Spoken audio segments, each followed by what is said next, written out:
Bismillahirrahmanirrahim. Assalamualaikum warahmatullahi wabarakatuh. Al-Fatihah. A'udzu billahi minasyaitonir rajim. Bismillahirrahmanirrahim. Alhamdulillahi rabbil alamin. Ar-Rahmanir Rahim. Maliki yaumiddin. إياك نعبد وإياك نستعين اهدنا الصراط المستقيم صراط الذين أنعمت عليهم غير المغضوب عليهم ولا الضالين آمين. الحمد لله رب العالمين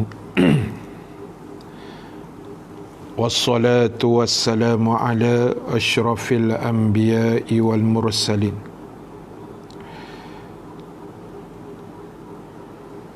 Sayyidina Muhammadin wa ala alihi wa ashabihi ajma'in.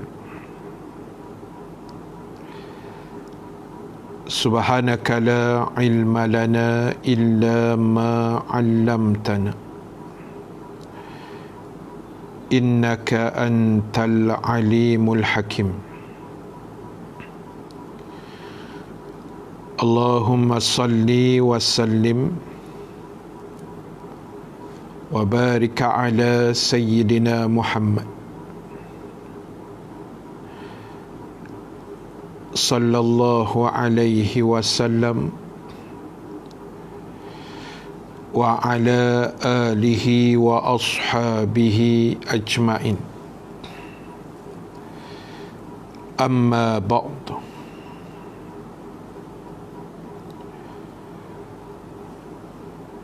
Muslimin dan muslimat,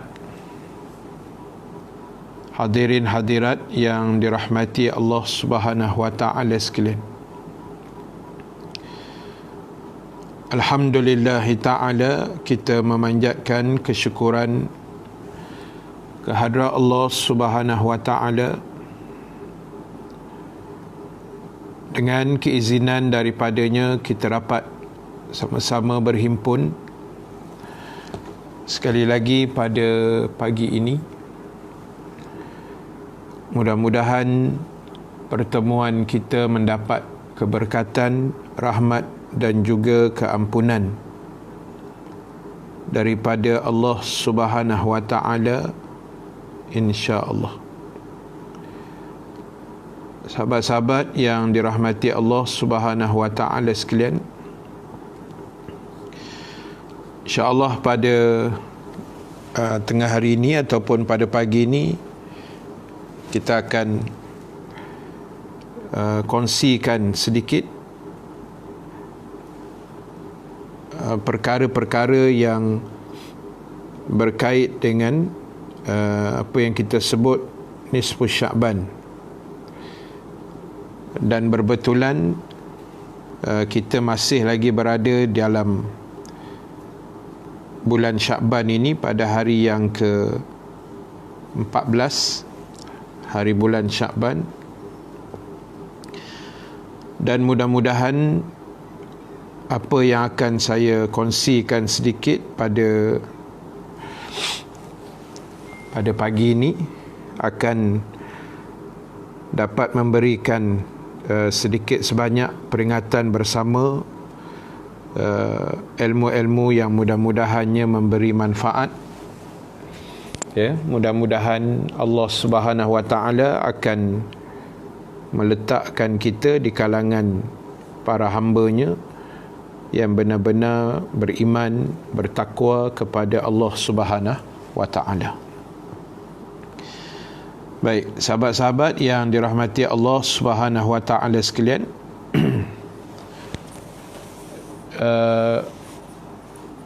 terima kasih kepada semua yang sudi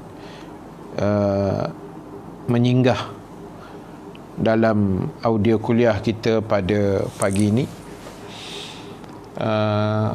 Hari ini kita berada pada hari yang ke-14 dalam bulan Sya'ban, bermakna besok adalah 15 hari bulan, hari Khamis, yang disebut dengan Nisfu Sya'ban. Nisfu Sya'ban ini ialah, nisfu tu pertengahan, nisfu, nun sad fa. Nisfu maknanya pertengahan. Yang kita biasa dengar dulu Ahmad Nisfu, kan, dalam cerita Piramli, Ahmad pertengahan maksudnya. Baik, Nisfu Sya'ban maknanya pertengahan bulan Sya'ban. Yang saya cuba nak, ialah sebab tiap-tiap tahun dia keluar isu Nisfu Sya'ban, kan. Apa nak buat, boleh ke baca Yasin malam ni, ataupun apa sebenarnya kelebihan-kelebihan yang ada, bid'ah ke tidak, kan.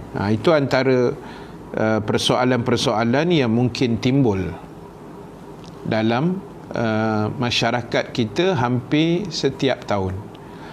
Dan di peringkat kami para asatizah juga, setiap tahun itulah kami menerima soalan-soalan WhatsApp, bertanya benda yang sama juga, diulang setiap tahun, kan. Jadi pagi ni saya cuba nak berkongsikan sedikit berdasarkan sedikit pengetahuan yang ada, mudah-mudahan memberi manfaat. Dan saya utarakan tajuk itu pada pagi ini sebab apa hal pun malam ni kita boleh prepare, kan. Malam ni kita boleh buat sesuatu, orang kata, bagi meraihkan Nisfu Sya'ban itu. Baik, sahabat yang dirahmati Allah Subhanahu Wa Taala sekalian, sebelum saya meneruskan, saya ada satu benda yang saya nak sharekan pada sahabat sekalian untuk kita beli. Untuk belilah. Beli ni maknanya untuk menjadi rojokan masing-masing. Kitabnya ada di tangan saya ni. Nama dia Ensiklopedia Amalan Setahun. Ni kitab dia. Ni. Nampak, kan? Ensiklopedia Amalan Setahun. Kitab dia tebal ni. Kitab dia agak tebal juga. Tuan-tuan tulis, kalau siapa nak belilah. Ensiklopedia Amalan Setahun. Penulisnya atau pengarangnya nama Imam Ibnu Rajab Al-Hambali. Imam Ibnu Rajab Al-Hambali. Tajuk dia Ensiklopedia Amalan Setahun. Ensiklopedia Amalan Setahun. Penulis dia Imam Ibnu Rajab Al-Hambali. Cetakan dia Telaga Biru. Cetakan Telaga Biru. Apa yang bagusnya tentang kitab ini, sahabat sekalian? Bagusnya sebab dia menceritakan bermula dari bulan Muharram, bulan pertama dalam takwim Islam, sampailah bulan Zulhijjah. Sampailah bulan yang ke-12 Zulhijjah lah. Yang kita duduk ni bulan bulan Syakban, bulan yang ke-8. Ramadan bulan ke-9. Jadi yang bagusnya dalam kitab ni, dia susun ikut bulan, starting from Muharram sampailah Zulhijjah. Jadi setiap bulan tu dia menghuraikan apa mungkin barangkali peristiwa besar yang ada dalam bulan itu. Termasuk juga yang lebih penting, dia akan menghuraikan amalan-amalan yang bersesuaian dengan bulan yang berkenaan, dan juga dinukilkan hadis-hadis Nabi sallallahu alaihi wasallam, dan diletakkan darjatnya. Hadis itu sahih ke, hadis itu maudhu' ke, hadis itu betul ke tidak, dan beberapa cadangan amalan yang boleh kita buat. Itu antara isi kandungannya. Dan dia punya kualiti kertas dia memang terbaik. Kulit dia kulit tebal lah. Kulit dia tebal. Kertas dia saya akan tunjuk lah. Kertas dia macam ni lah. Nipis sangat tidak, tebal sangat pun tidak. Tetapi yang penting tulisannya besar-besar. Dia punya apa dia panggil, font dia besar-besar. Dan ada juga diselitkan gambar-gambar. Kemudian dengan dalilnya, ayat Qurannya ditulis surah apa, dan seronok untuk baca. Itu yang saya berani rumuskan tentang kitab ini. Nanti saya bagi contoh lah. Dia memang best lah.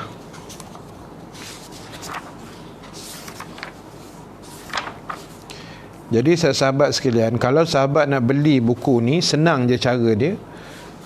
Ni saya promote ni kan, bukan ada commission apa, memang tak ada lah. Saya suka share benda-benda yang elok gini. Jadi kalau cara mudah, paling mudah dalam zaman PKP ni, kita nak beli, buka saja laman web Telaga Biru. Bukan Telaga Hijau, Telaga Oren jauh sekali lah. Telaga Biru. Kan ada satu publisher kan, nama Telaga Biru. Tak silap Ustaz, sekejap dia punya telagabiru.com.my. Sekejap, ada tapi telagabiru.net.my. telagabiru.net.my. telagabiru.net.my. Jadi kita pergi dekat laman web tu ataupun Google je lah Telaga Biru.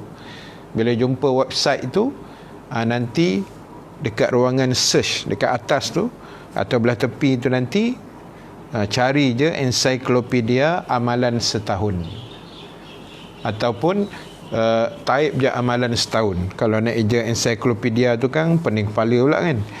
Jadi type je amalan setahun, nanti dia akan keluar harga buku tu, tak silap saya tak sampai RM100 lah. Dia tak sampai RM100. Murah lah, dalam 80 lebih. Muka surat dia ada 563. Lebih kurang macam tu lah, 560 lebih, tebal lah. Dia memang best. Dia macam ni lah lebih kurang. Macam ni. Ni lah. Macam ni. Dia ada color-color sikit. Tulisan dia ada yang warna-warni. Lepas tu font dia besar, boleh baca tak? Senang, seronok. Itu contoh lah. Betul tu. Siapa? Nur Sahaliza, Ustaz Zahazan. Ustaz Zahazan ni salah seorang penulis lah di Telaga Biru satu sekarang ni lah, mungkin masih lagi. Jadi selalunya kalau saya pun kalau ada apa-apa situasi tertentu dah, bulan-bulan tertentu, untuk saya rojok, saya akan cari dalam kitab ni lah. Memang best lah.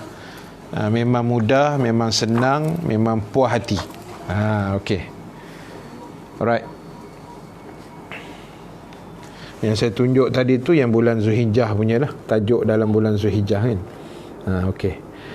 Baik, sahabat sekalian, saya nak mulakan perbincangan kita pada pagi ini. Sebelum kita pergi tentang nisfu Sya'ban itu, saya nak bacakan satu hadis. Ini cerita tentang puasa dalam bulan Sya'ban. Kan, puasa dalam bulan Sya'ban. Hadis Imam Ahmad dan Nasa'i daripada Usamah bin Zaid. Usamah bin Zaid ni anak kepada Zaid bin Harithah radhiyallahu an.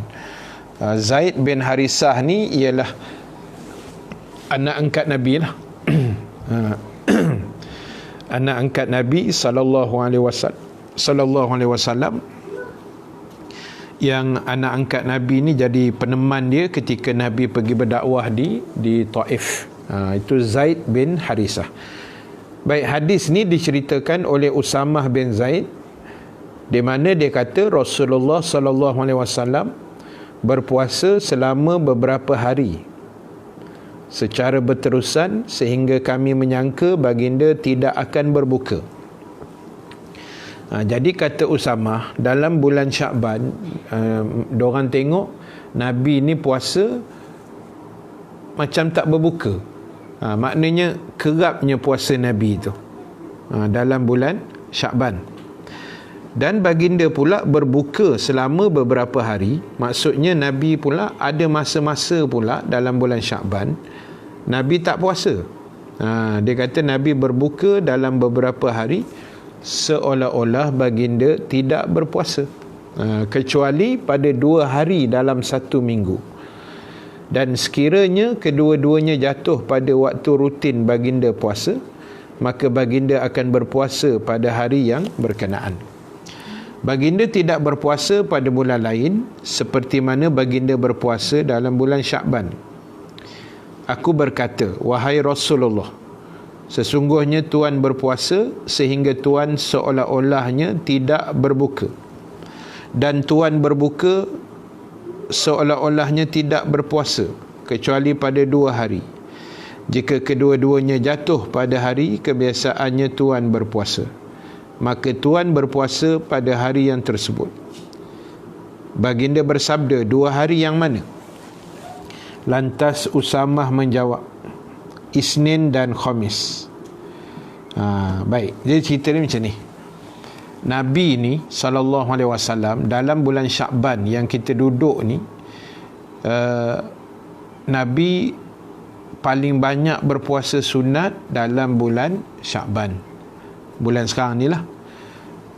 Dan diriwayatkan ke semua isteri-isteri Rasulullah sallallahu alaihi wasallam juga berpuasa menggantikan puasanya yang bulan tahun yang sudah, maknanya Ramadan yang ditinggalkan.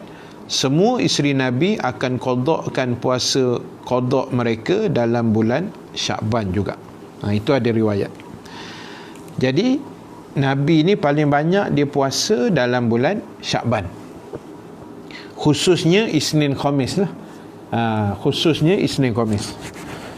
Baik, lalu Nabi bersabda, kedua-duanya hari Isnin dan Khamis itu adalah hari di mana dihadapkan amalan kepada Allah, dan aku sangat suka ketika amalanku dibentangkan aku dalam keadaan berpuasa. Sebab itu dari segi hukum, tak kira lah bulan apa pun kan, kita sangat digalakkan berpuasa pada Isnin dan Khamis. Dan saya percaya untuk hari ini mungkin ramai juga yang berpuasa. Ramai juga yang berpuasa kan hari ini, sebab dia puasa hari putih. Hari putih ni dia panggil Yaumul Abyad. Yaumul Abyad, hari-hari putih, iaitu 13, 14, 15 hari bulan Islam setiap bulan. Kecualilah bulan Zulhijjah.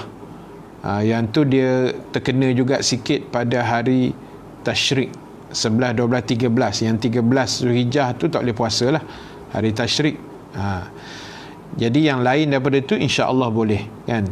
So kita boleh amalkan rutin mingguan kita Isnin Khamis, atau kalau tak mampu Isnin Khamis tiap-tiap bulan, kita boleh puasa 3 hari dalam sebulan. 13, 14, 15 bulan-bulan Islam. Itu kaedah dia. Baik. Bila kita sebut nisfu Sya'ban, nisfu Sya'ban ni bermakna 15 hari bulan dan ke atas. 15 hari bulan dan ke atas. Baik, ada satu hadis yang disebut oleh Nabi sallallahu alaihi wasallam yang menceritakan tentang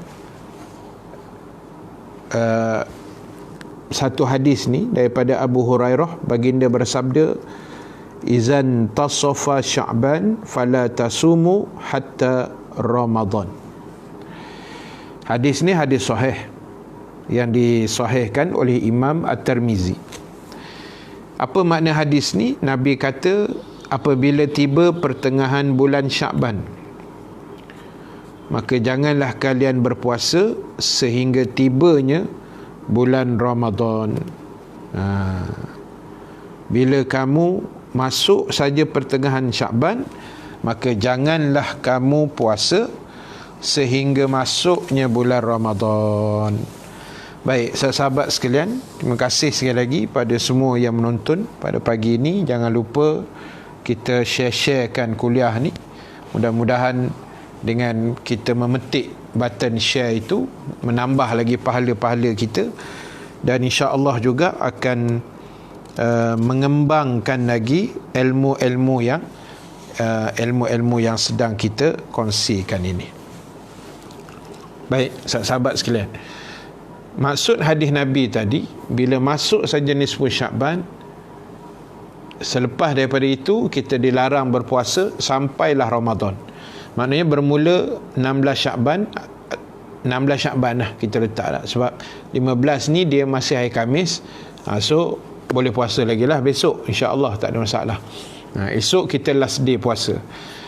Ada ulama bincang yang tak dibenarkan atau tidak digalakkan berpuasa ni, iaitu puasa sunat.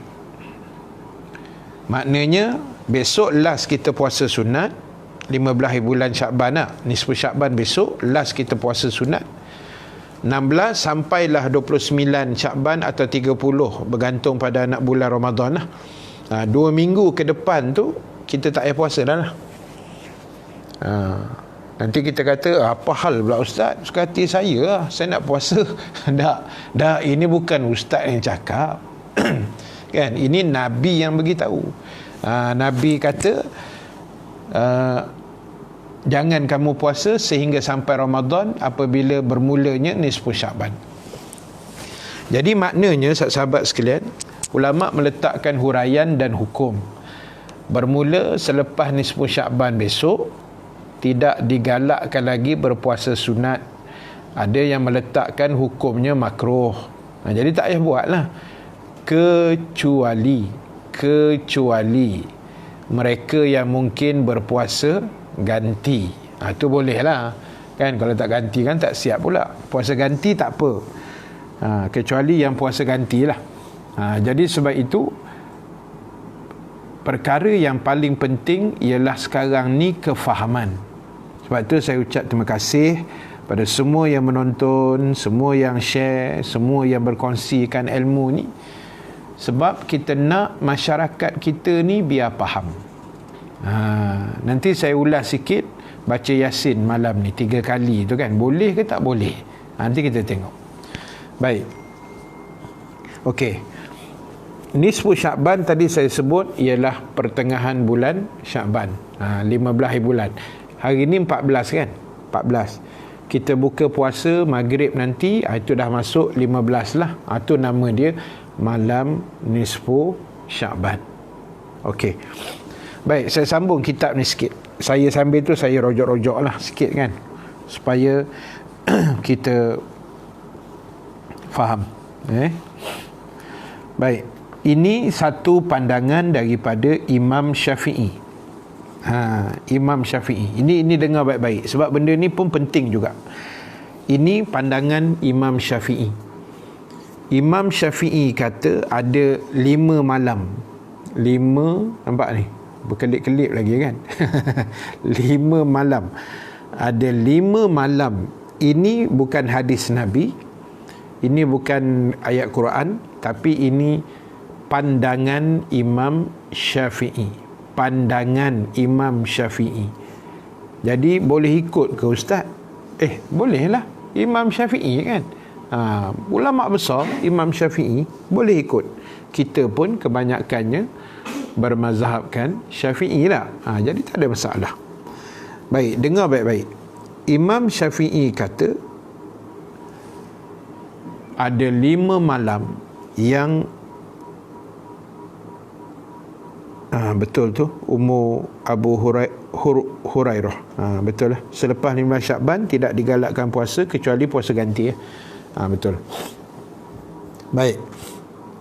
Imam Syafi'i kata ada 5 malam. Tuan-tuan kalau ingat, ingatlah. Kalau tak ingat, catatlah kan. Kalau rajin, catat dekat komen tu, tak ada masalah. Yang pertama, ini 5 malam yang dimustajabkan doa. Pertama, Imam Syafi'i kata malam Jumaat. Malam besok lah, malam Jumaat kan. Ini every week ni. Setiap malam Jumaat, Imam Syafi'i kata itu malam yang Allah mustajabkan doa. Malam Jumaat. Yang kedua, malam Aidul Fitri, malam raya puasa. Yang ketiga, malam raya korban, malam hari raya korban. Macam besok raya korban, malam ni lah. Yang keempat, malam pertama awal bulan Rejab. Bulan lepas bulan Rejab kan, malam pertama 1 Rejab tu, itu saat mustajab doa. Dan dengar baik-baik, dan yang kelima kata Imam Syafi'i adalah malam nisfu Sya'ban.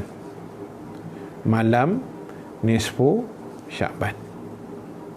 Boleh dapat? Maknanya bila? Malam ni ya. Malam ni malam mustajab doa menurut pandangan Imam Syafi'i. So boleh dapat 5 malam tu. Saya ulang balik lah. 1 malam Jumaat, 2 malam raya puasa, 3 malam raya haji, 4 malam pertama bulan Rejab, 5 malam nisfu Sya'ban. Terima kasih Puan Siti Rokiah, tolong tulis. Cantik tu, besar pahala. Tuan-tuan ambil, copy and paste. Kan. Raizan juga, terima kasih banyak Puan. Ambil tulisan tu, kopikan dalam telefon kita, simpan elok-elok.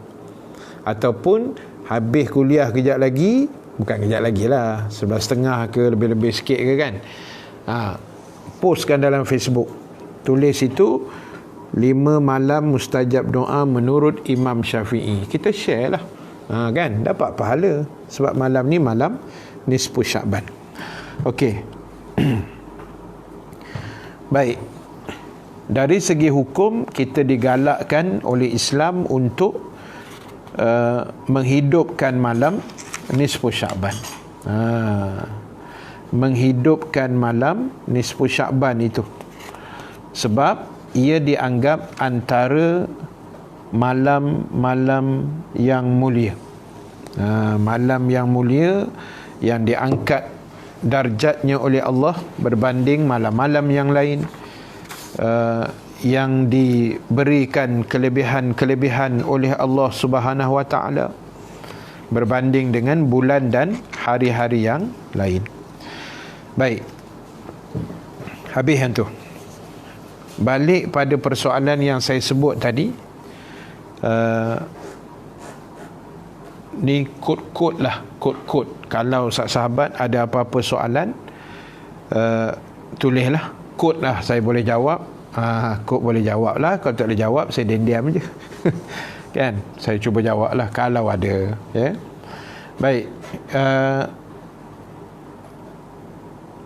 ada satu yang saya rasa tersebar juga dalam WhatsApp lah, saya dapat tentang amalan nisfu Syakban. Amalan tu tak kisahlah pada saya amalan tu tak ada apa, kan, tak ada apa masalah, kita buatlah apa pun, yang penting amalan tu amalan yang baik.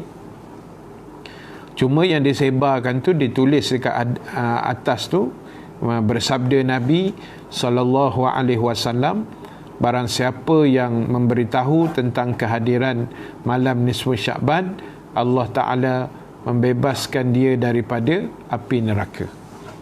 Yang itu palsu dan fake, maknanya tak betul lah. Setakat ni tak ada hadis Nabi yang menghuraikan mana-mana bulan, kedatangan bulan Islam kita wawarkan kita akan selamat daripada api neraka. Yang tu tak ada. Tak, yang tu tak ada. Cerita dia buat amalan, jaga iman, jaga akidah kita, yang tu boleh selamat daripada api neraka. Baik, terima kasih yang menulis catatan itu. insya-Allah mudah-mudahan dia beri ganjaran pahala oleh Allah Subhanahu wa taala. Baik,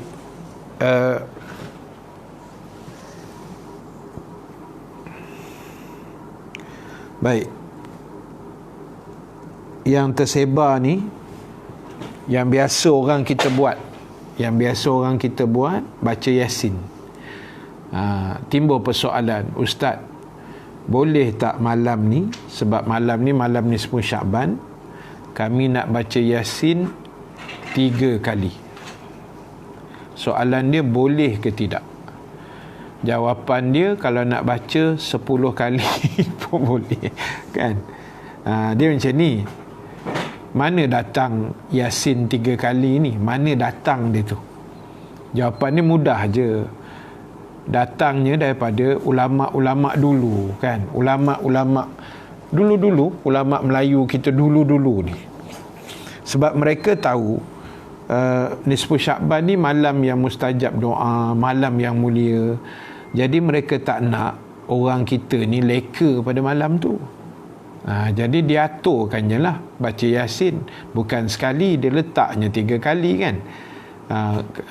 Yasin kali pertama apa? Minta panjang umur, lepas tu murah rezeki lah, apa yang ketiga, apa entah, selamat daripada neraka, entah, macam tu lah lebih kurang. Jadi boleh ke baca Yasin, Ustaz, 3 kali? Boleh. Dia macam ni, malam ni tuan-tuan nak baca Yasin sekali pun boleh, tuan-tuan nak baca Yasin 2 kali pun boleh, tuan-tuan nak baca 3 kali pun boleh, 4 kali pun boleh, 10 kali pun boleh. Atau tuan-tuan kata, Ustaz, malam ni saya tak nak baca Yasin, boleh tak? Boleh, tak ada masalah. Yang tak bolehnya ialah, dengar baik-baik tak, kita share benda ni. Yang tak bolehnya ialah malam nisfu Syakban mesti baca Yasin 3 kali. Itu yang tak boleh. Boleh faham? Boleh tak? Kita nak baca sekali pun boleh, nak baca 2 kali pun boleh, tak nak baca pun boleh.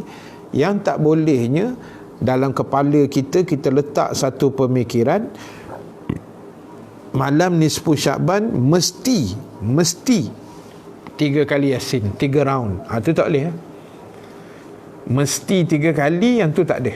Sebab dalil tak ada. Dalil Quran atau sunnah hadis tu tak ada. Yang ini cadangan ulama dulu.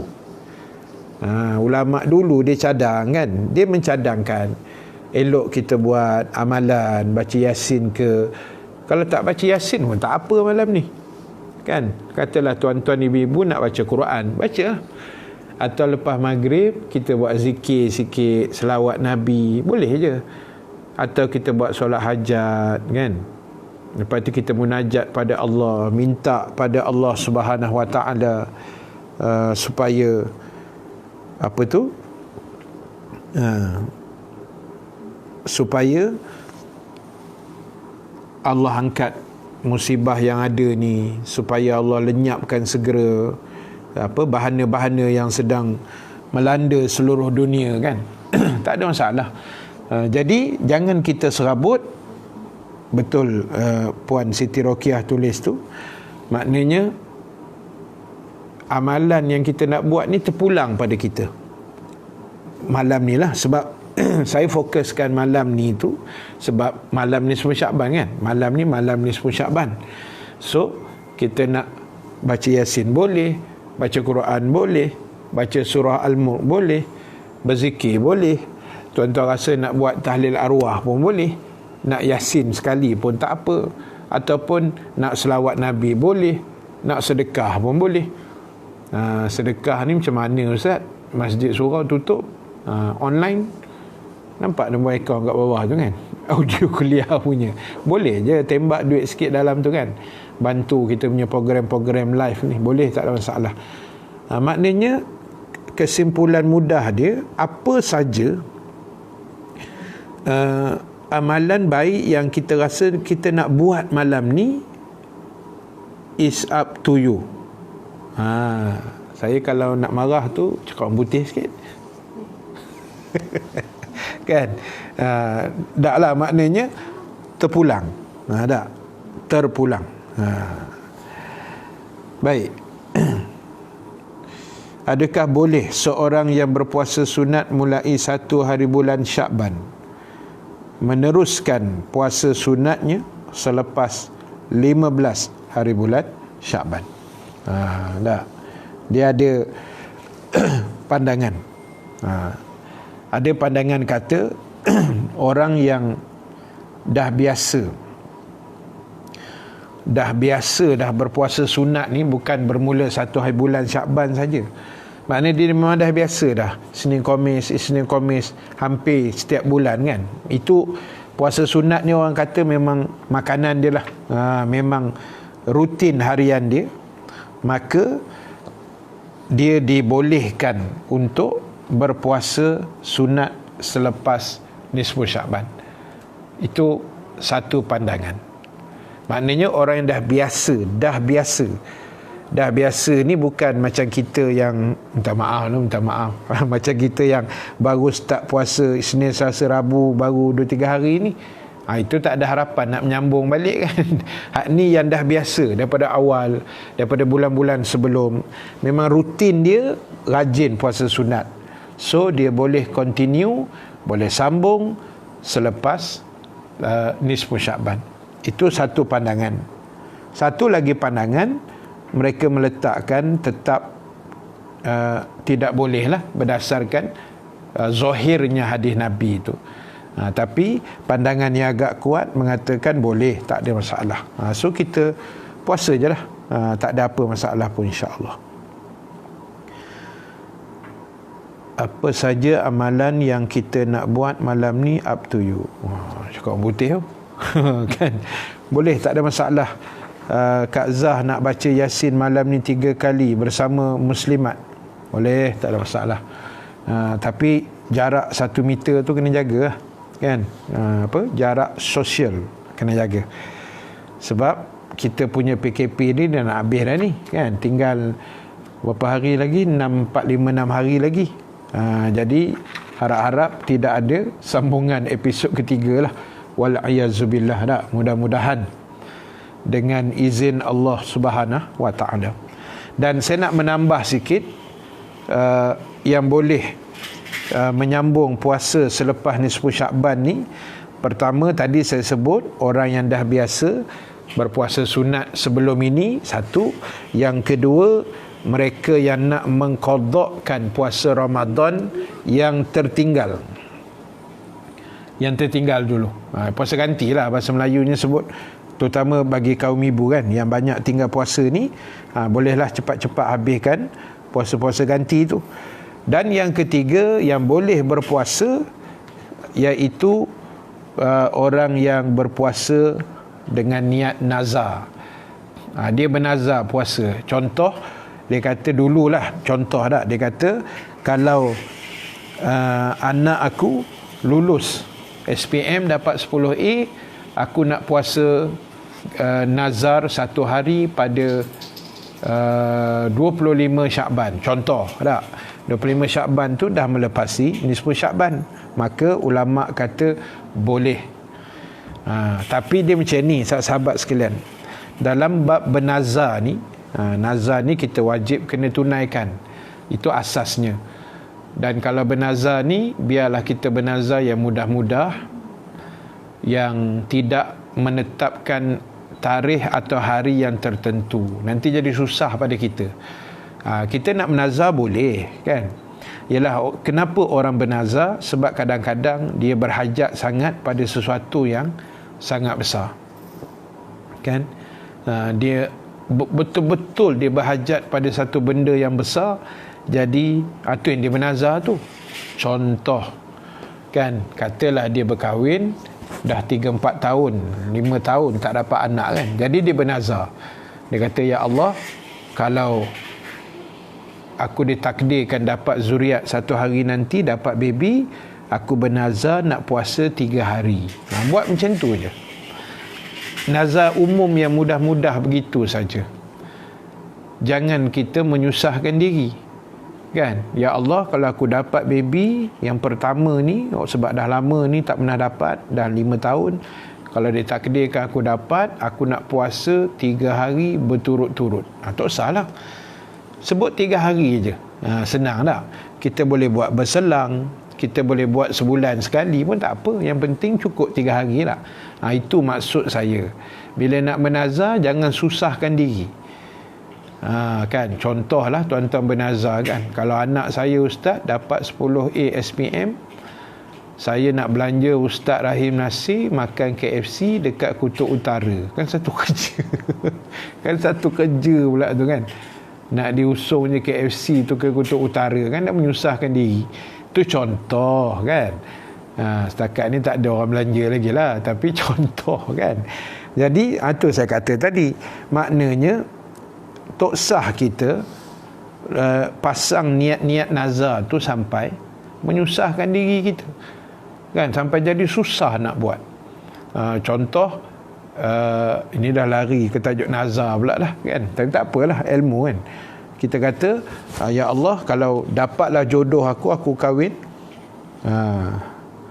boh makan KFC dengan hamba Abu Muizzuddin. Minta jangan cari pasal Abu Muizzuddin ni sahabat saya lah, orang Ipoh ni, orang kuat Ipoh kan. Mana kuliah Ipoh mesti dia ada punya. Jangan main-main ni, Tok Wali ni. Jangan marah bro. Go. Baik, katalah kita bernazar, ya Allah, kalau aku dapat jodoh, aku berkahwin, sebab dia dah lama kan, mungkin dah berusia tapi belum kahwin, keumpamanya lah contoh. Kalau ditakdirkan aku kahwin, ya Allah, aku nak puasa sunat 7 hari di Mekah. Susah tu. Susah tuan-tuan. Sebab kita pergi Mekah ni, kita nak seronok kan, kita nak ibadah, nak makan minum kan. Bila kita set pula puasa 7 hari pula berturut-turut, kacau kita. Tak usah. Nak nazar, biar kita nazar yang simple-simple, yang mudah-mudah kan. Kalau macam ada orang menazar barangkali lah, atau dia pasang niat atau nazar, ya Allah, kalau selesai PKP ni, habis semua virus-virus COVID ni hilang lenyap, aku bernazar nak buat kenduri, ya Allah, nak makan-makan keluarga. Okey lah, simple lah kan, tak ada masalah. Benda-benda yang mudah, kita jangan menyusahkan diri dalam ibadah. Sebab sahabat sekalian, ibadah ni dia ada apa dia panggil dia ada kriteria dia, dia ada dia punya apa dia panggil, dia punya seni-seni dia, dia punya aturan dia. So kita jangan menambah-nambah sangat, jangan menyusahkan sangat, sampai akhirnya kita pula yang tak boleh nak buat, kan. Jadi sahabat sekalian, untuk malam ini kita prepare lah apa-apa saja amalan yang terbaik, amalan-amalan yang terbaik, amalan-amalan yang mudah untuk kita buat, kan. Dan yang penting jangan diabaikan malam ni. Kehebatan nisfu Syakban jangan kita abaikan. Puasa sunat Khamis dan Isnin boleh ke? Tak faham. Ina JB. Tak, tadi Ustaz dah hurai. Puasa sunat Isnin Khamis ni kita boleh buat, kecuali bila melepasi besok. Bila melepasi besok, maknanya melepasi nisfu Syakban. Nisfu Syakban tu 15 hari bulan ke atas lah. Jadi bila dah lepas daripada nisfu Syakban, orang yang tak biasa buat puasa sunat tidak digalakkan buat selepas nisfu Syakban. Orang yang tak biasa buat puasa Isnin Khamis, tiba-tiba lepas 15 bulan besok dia nak buat, konon-konon alasan dia nak prepare untuk Ramadan, itu tidak digalakkan buat. Ada ulama' juga sebut makruh, jadi tak usah buat lah. Kecuali yang saya sebut boleh buat tadi. Yang boleh buat tadi iaitu, pertama, puasa ganti, kan, puasa Ramadan yang kita tak qada lagi, itu satu. Yang kedua, puasa nazar, orang yang bernazar puasa. Yang ketiga, orang yang dah biasa puasa sunat sebelum ini, dia memang dah rutin dia every week atau every month, dia memang ada puasa sunat Isnin Khamis, itu dia boleh teruskan. Itu pandangan ulama'. Jadi yang tak biasa tiba-tiba nak buat, itu tidak digalakkan, ya. Nabi kata tunggu saja masuk Ramadan nanti. Macam tu. Baik. Saya nak baca satu riwayat ni. Diceritakan daripada Ka'ab bin Malik.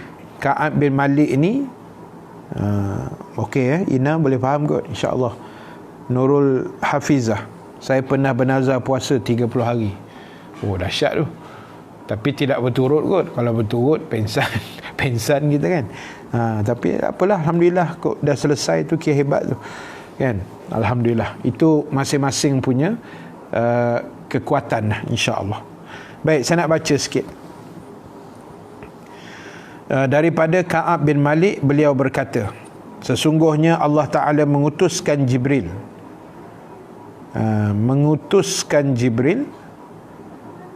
ke syurga pada malam nisfu Syakban. Lalu malaikat Jibril memerintahkan syurga supaya menghiaskan dirinya, sambil berkata, sesungguhnya Allah Ta'ala telah membebaskan pada malam ini sebilangan bintang-bintang di langit dan sebilangan hari-hari siang di dunia dan juga malamnya.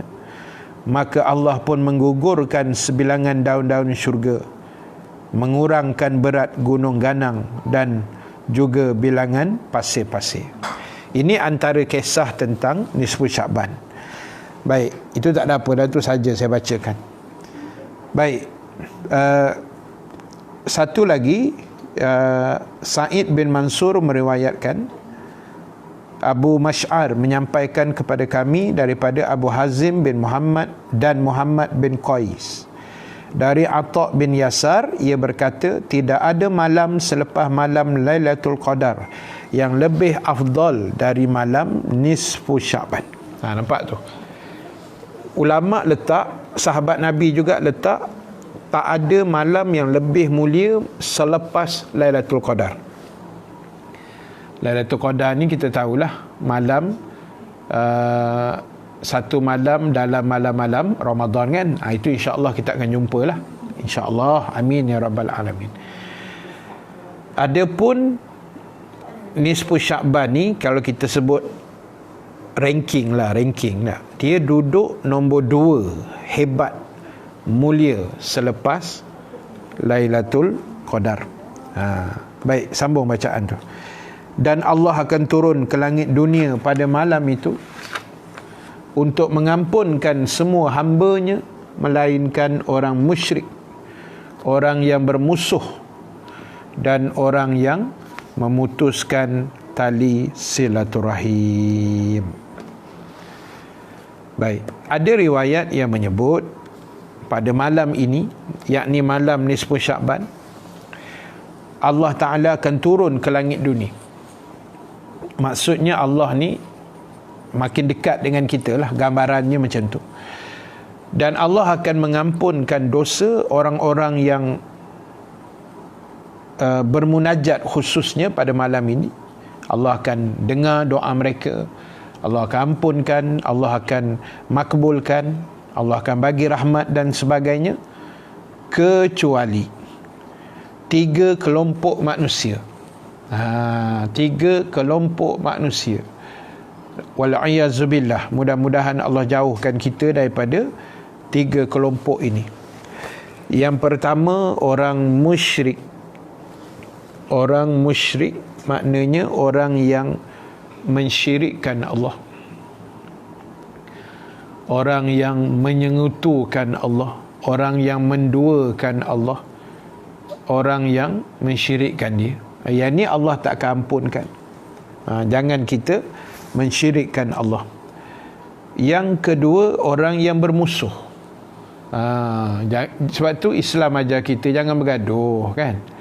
La tatamannau liqa'al adu. Nabi ajar kita dalam hidup ni jangan cari musuh.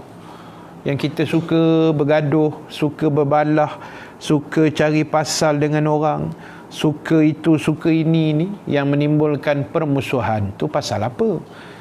Kan? Tak usah bermusuh. Hidup ni biar kita cari ramai kawan daripada ramai musuh.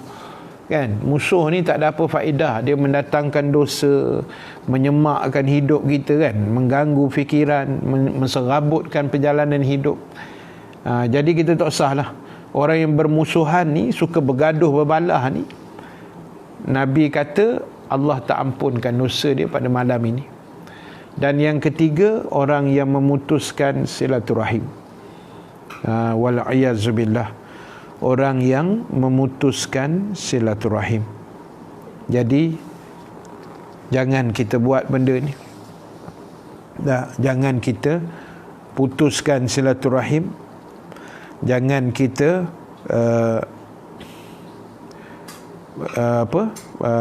merenggangkan tali persaudaraan, sebab dalam hadis pun Nabi sebut la yadkhulul jannatal qati'.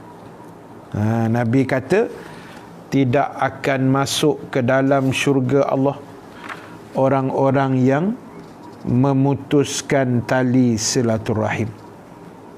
Tidak akan masuk ke dalam syurga Allah orang yang memutuskan tali silaturahim.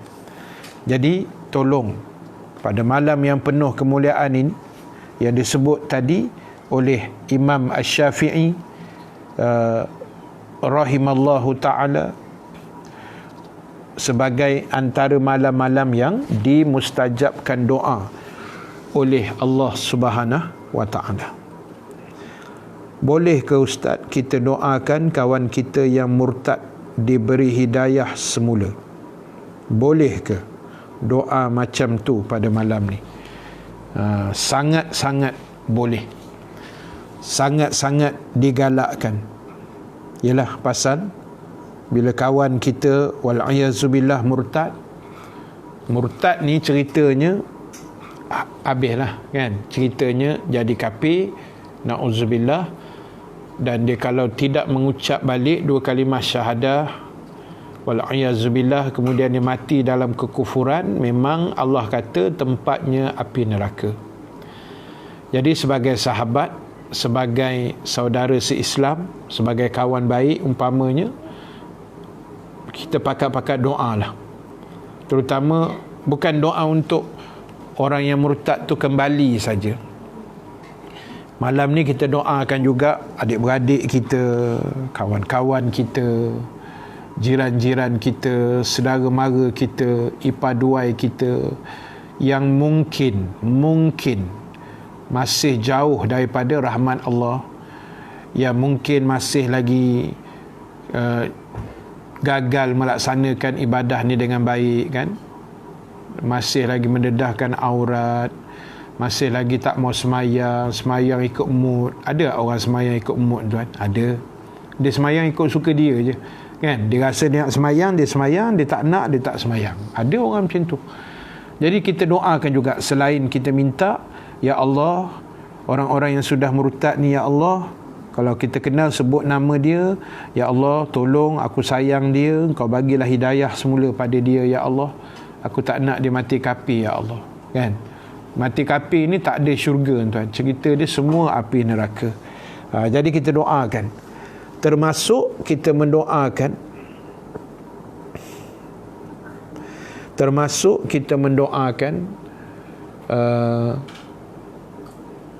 hidayah untuk yang saya sebut tadi kan, golongan yang mungkin jauh daripada Islam, yang masih gagal menunaikan ibadahnya dengan baik, masih lagi hidup melanggar perintah Allah kan. Dan jangan lupa juga kita doakan untuk sahabat-sahabat kita, jiran-jiran kita, rakyat Malaysia, rakyat luar negara yang masih dibelenggu dengan musibah COVID-19 ini, yang sangat dahsyat lah kan, yang membunuh, yang mematikan ramai nyawa. Dan kita doalah, mana tahu malam ni mustajab doa, malam besok pun sama kan, malam besok, malam Jumaat, kata Imam Syafi'i juga adalah malam-malam yang dimustajabkan doa oleh Allah Subhanahu Wa Taala. Maka kita jangan rugikan masa kita untuk kita bermunajat, berzikir, berselawat kan, ataupun kita buatlah apa saja yang terbaik, dan doa tu jangan tinggal. Doa tu jangan tinggal, kerana doa itu disebut sebagai senjata orang-orang yang beriman. Jadi tugas kita sangat besar dalam menghabiskan saki baki usia yang ada ini. Dan apa yang paling penting yang selalu saya sebut ialah kita buat persiapan, buatlah preparation yang terbaik, kita buatlah amalan, kita tak usah sibuk hal orang sangat kan. Bukan maksud saya sibuk hal orang ni yang tak ada kena mengena kan, yang tak ada kena mengena dengan kita, tak usah kalut lah. Biar orang tu, biar kat dia. Yang mana kita boleh bantu, kita cuba bantu kan. Mana yang kita tak mampu bantu dengan cara keuangan, tenaga dan sebagainya, kita bantu dengan cara doa kan. Sebab itu adalah senjata yang paling ampuh yang dimiliki oleh setiap manusia yang beriman kepada Allah Subhanahu Wa Taala. Jadi tuan-tuan, ibu-ibu, sahabat yang dirahmati Allah Subhanahu Wa Taala sekalian, sebagai kesimpulan akhir untuk tazkirah kita pada pagi ini, apa yang penting, yang pertama sekali, jadikan permulaannya pada malam ini sebagai hari untuk kita mencantikkan amal ibadah kita kepada Allah Subhanahu Wa Taala, dan kita lakukan dengan penuh keikhlasan kepada Allah Subhanahu Wa Taala. Baik, Marlina Daniel, bagaimana ada yang buat bacaan Yasin 3 kali malam ni? Ini Ustaz dah huraikan dah tadi sebenarnya, tapi tak apalah, Ustaz ulang balik rengkah-rengkah lah. Tak kisah, kita nak baca Yasin malam ni sekali pun boleh, 2 kali pun boleh, 3 kali pun boleh, 10 kali pun boleh. Baca Yasin sampai muntah pun boleh kan, tak ada masalah. Cuma yang masalahnya yang Ustaz sebut tadi, jangan meletakkan kepercayaan atau i'tikad malam nisfu Sya'ban mesti baca Yasin 3 kali. Mesti baca Yasin 3 kali, yang itu salah. Nak baca 3 kali, bismillah. Nak baca sekali, bismillah. Tak nak baca pun tak apa, tapi rugilah kan. Tak nak baca tak apa, baca surah lain ke apa ke tak apalah. Tapi tak boleh i'tikad mesti, malam nisfu Sya'ban mesti 3 kali. Kalau tak baca berdosa. Itu tak boleh. Sebab dia tidak ada sandaran dalil yang kuat. Benda ni saya sebut dah tadi, hanya cadangan ulama dulu kan, dia mencadangkan disebabkan malam nisfu Sya'ban ni malam mulia, malam yang hebat. Maka daripada kita buat benda yang lara ni maknanya sia-sia, yang tak ada faedah, lebih baik baca Yasin, lebih baik kita munajat, kita berdoa, kita zikrullah, kita selawat kan. Itu maksudnya. Clear kot Malina? Okey kot. Jadi itu benda dia. So balik pada kesimpulan kita tadi, yang pertama,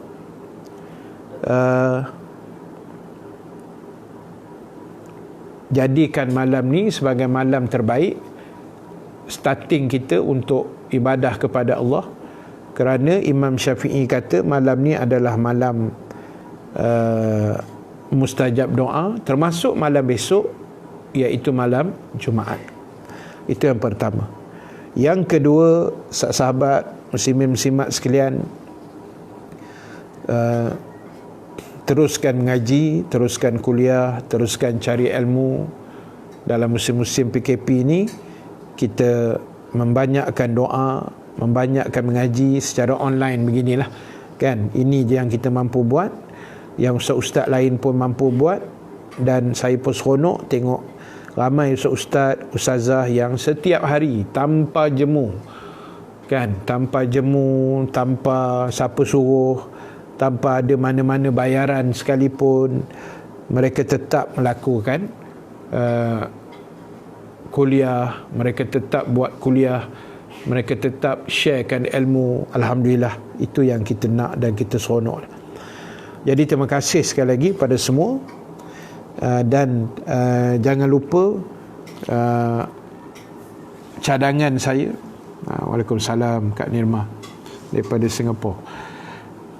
Cik Asna Faiz baru masuk nak habis ni kan.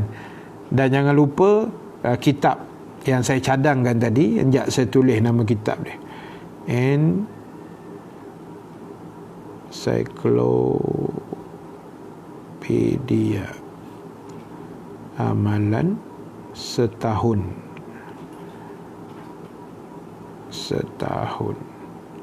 karangan Imam Ibnu Rajab Al-Hambali, cetakan Telaga Biru. Tu saya ada tulis tu, Ensiklopedia Amalan Setahun, karangan Imam Ibnu Rajab Al-Hambali, cetakan Telaga Biru. Jadi siapa yang berminat dengan kitab ni boleh beli kan, beli secara online, nanti diorang akan post sampai ke rumah. Harga dia masa Ustaz beli dulu Semenanjung Malaysia RM80 RM80 je kitab dia macam ni kan. Tebal. Kemudian dia punya font dia cantik lah, ada warna-warni, ada gambar-gambar juga macam ni. Di recommendation kan, dicadangkan untuk belilah. Sebab kitab ni dia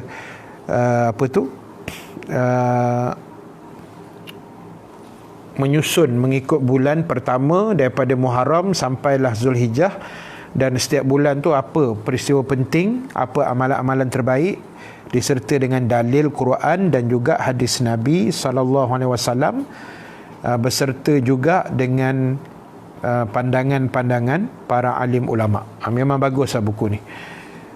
Buku ni pun Ustaz selalu juga buat rojokan supaya senang kita nak syarah pada masyarakat lah. Baik, jadi itu saja. Terima kasih banyak. Teruskan menuntut ilmu secara online, dan kepada yang nak menyumbang, boleh menyumbang dalam akaun di bawah tu, audio kuliah AK Fastakim Global. Dalam akaun Maybank tu tuan-tuan boleh menyumbang lah RM1-2 untuk kelangsungan kuliah-kuliah yang kami buat setiap hari, dan duit itu akan dimanfaatkan bagi program online lah, insya-Allah. Dan esok insya-Allah seperti biasa pukul 10.30 kita akan sambung balik huraian kita dalam tafsir surah As-Sajdah. InsyaAllah besok macam biasa 10.30 pagi, 10.30 pagi insyaAllah. Jadi selamat berpuasa, selamat meneruskan puasa sehingga besok hari ketiga, hari putih 15 Syakban, dan lepas tu kita berehat lah kan, kita berehat 2 minggu, kita tunggu Ramadan Al-Mubarak insyaAllah.